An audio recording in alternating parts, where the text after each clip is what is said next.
দর্শক, আজকে আমরা আপনাদের সাথে চালতাপাড়ার একটা সুন্দর দৃশ্য শেয়ার করতে যাচ্ছি। তো চলুন দেখুন, আমরা ছাদে উঠে এই চালতাগুলো পাড়তেছি।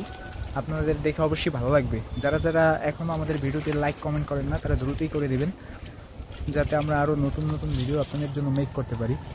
দেখুন দর্শক, কীভাবে চালতাগুলো ধরে আছে, এই যে কষ্ট করতেছে।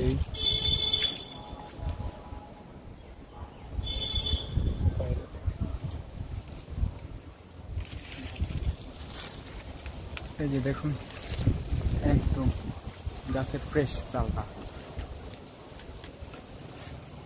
এই যে দেখুন কতটা সুন্দর দেখা যাচ্ছে। তো একটা যদি আমরা পেরে দেখাই। হ্যাঁ, তো দর্শক, অবশ্যই আপনাদের ভালো লাগছে ভিডিওটা। ভালো লাগে অবশ্যই লাইক কমেন্ট শেয়ার করে আমাদের সাথেই থাকুন। ধন্যবাদ সবাইকে। আসসালামু আলাইকুম।